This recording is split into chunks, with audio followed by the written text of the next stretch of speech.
توشہ خانہ 2 کا فیصلہ آ چکا ہے. توشہ خانہ ہوتا کیا ہے اس پہ تھوڑا سا پہلے میں آپ کو بتاؤں. اس سٹور کو یا اس جگہ کو کہا جاتا ہے جہاں پر وہ گفٹ جمع ہوتا ہے.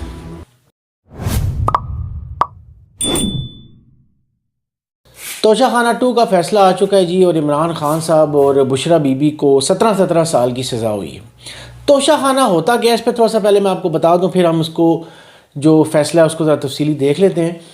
توشہ خانہ جو بھی ہیڈ آف دا اسٹیٹ یا کوئی بھی سرکاری عہدہ رکھنے والا، عوامی عہدہ رکھنے والا بندہ، اس کو جو بھی گفٹ ملے گا اپنے اس عہدے کے ہوتے ہوئے کسی بھی دوسرے ملک سے، کسی بھی دوسرے ہیڈ آف اسٹیٹ سے، وہ گفٹ توشہ خانہ میں جمع کرائے گا. توشہ خانہ اس سٹور کو یا اس جگہ کو کہا جاتا ہے جہاں پر وہ گفٹ جمع ہوتا ہے.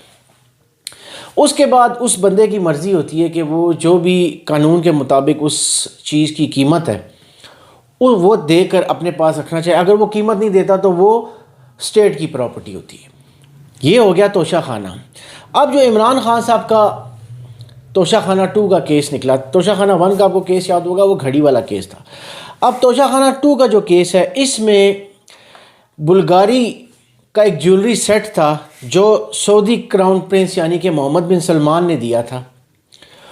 اب ان پہ الزام عمران خان صاحب پہ یہ تھا کہ اس کو کم قیمت، اس کی مارکیٹ ویلیو کم لگوا کر عمران خان صاحب نے اس کی جو ریکوائرڈ اماؤنٹ تھی وہ دے کر اپنے پاس وہ سیٹ رکھ لیا، یا ان کی جو بیگم تھی انہوں نے رکھ لیا.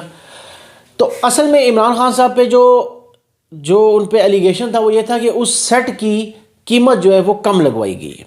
اس کم لگوانے کے نتیجے میں ان کے خلاف ریفرنس گیا اور اس میں سزا سنائی گئی. اس میں 2 الگ الگ سزائیں ہیں. ایک ہے 409 سیکشن کے تحت جو ہوتی ہے اگر آپ کوئی سرکاری عہدہ رکھتے ہیں جس میں آپ پبلک کی منی میں امانت میں خیانت، یعنی کہ اسٹیٹ کی کوئی چیز میں امانت میں خیانت کرتے ہیں، اس کی سزا ہے. اس میں عمران خان صاحب کو 10 سال کی سزا ہوئی ہے. ایک اور ایکٹ ہے جو کرپشن کے خلاف ہے، اس میں عمران خان صاحب کو 7 سال کی سزا ہوئی ہے. اور بشرا بی بی کا بھی ایسا ہی ہے، دونوں کو 17 سال کی سزا ہوئی ہے. اور 1 کروڑ 64 لاکھ روپے جرمانہ ایک پرسن کو ہوا، یعنی کہ دونوں کو الگ الگ 1 کروڑ 64 لاکھ روپے دینا پڑے گا. اگر وہ نہیں دیں گے تو جو سزا ہے وہ تھوڑی سی بڑھ جاتی ہے. یہ قانون ہوتا ہے اگر آپ کو جرمانہ بھی ہو. اب عمران خان صاحب کی طرف سے جو پی ٹی آئی کے وکیل ہیں، یا جو پی ٹی آئی کی جو سیاسی قیادت ہے، وہ یہ کہہ رہی ہے کہ یہ ایک سیاسی فیصلہ ہے، اس میں کچھ نہیں. ابھی عمران خان صاحب کیونکہ سخت ٹائم ان پہ گزرا ہے تو ان کے خلاف یہ فیصلہ آنا ہی تھا. جبکہ حکومت یہ کہہ رہی ہے کہ عمران خان صاحب نے کرپشن کی تھی جس کے بدلے میں یہ فیصلہ آیا.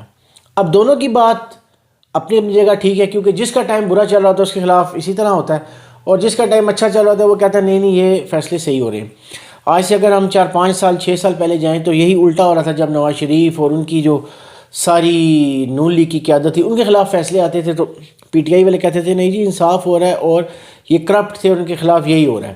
اور وہ کہتے تھے نہیں جی ہمارے سے بدلہ لیا جا رہا ہے اور ہمارے خلاف سیاسی فیصلے آ رہے ہیں، جو بھی وہ کرتے تھے. تو یہ پاکستان کی سیاست کا حصہ ہے. 17 سال 20 سال 25 سال سزا، یہ ایک دم سے کل کو ہوا چینج ہو، کل کو حالات چینج ہو، کل کو ٹائم چینج ہو تو یہ سزا بھی ختم ہو سکتی ہے، یہ جرمانے بھی ختم ہو سکتے ہیں. کیونکہ ہم نے ایسا ہوتے ہوئے دیکھا ہے. آپ کو یاد ہوگا جب نواز شریف صاحب اور مریم نواز صاحبہ کو ایئرپورٹ کے رن وے سے گرفتار کیا گیا تھا پاناما کیس میں، آپ کو یاد ہوگا. تو اس ٹائم سب یہ کہہ رہے تھے کہ جی اب تو سیاست ختم ہے. مریم کو 7 سال کی سزا ہوئی تھی، نواز شریف صاحب کو 10 سال کی سزا ہوئی تھی، 1 ارب روپیہ جرمانہ ہوا تھا. لیکن وہ آپ کو پتہ ہے وقت بدلتا ہے، حالات بدلتے ہیں، ہوا بدلتی ہے، کیس بھی ختم، جرمانے بھی ختم، سزائیں بھی ختم. آج وہ اس ملک کے سب سے طاقتور ترین عہدوں پر بیٹھے ہیں. تو آپ پاکستان میں کسی پہ فل سٹاپ لگا نہیں سکتے، یا کسی کو یہ نہیں کہہ سکتے کہ اب یہ بندہ ختم ہو گیا جی، اب اس کی سیاست ختم ہوگی، اب یہ کبھی باہر نہیں آئے گا، اب یہ کبھی کچھ نہیں ہوگا. پاکستان میں پچھلے 30 سالوں میں جتنا رنگ قسمت نے دکھایا ہے، جتنے پلٹے قسمت نے کھائے ہیں، شاید ہی دنیا میں کسی نے کھائے ہوں. کبھی ایک اوپر آتا ہے، دوسرا کہتا تھا جی اب یہ ختم ہے، اچانک سے وہ اوپر. تو یہ پچھلے 30 سالوں میں 35 سالوں میں ہم یہ دیکھتے آ رہے ہیں. اب یہ دیکھنا ہے کہ آگے اس میں کیا ہوتا ہے. یہ اوبویسلی ہائی کورٹ میں اپیل تو کرے گی پی ٹی آئی، لیکن اب یہ دیکھنا ہے کہ یہ حالات عمران خان صاحب پہ کب تک رہتے ہیں، کب تک ان پہ سختیاں رہتی ہیں، کب حالات چینج ہوتے ہیں، کب ہوا بدلتی ہے. تو اب یہ آگے فیوچر میں دیکھنا پڑے گا. یہ تھا فیصلہ. یہ توشہ خانہ کی تھوڑی سی میں نے آپ کو ڈیفینیشن بھی بتا دی, فیصلے کا بھی تھوڑا سا بتا دیا, سزا کیوں ہوئی اور حکومت کی کیا جو ہے وہ پلی تھی, اور ڈیفنس اس کو ظاہر سی بات ہے صحیح ڈیفنس ان کا نہیں تھا تو تبھی یہ سزا ہوئی. بہرحال اب یہ دیکھتے ہیں کہ آگے فیوچر میں اس کے کیا اثرات آتے ہیں.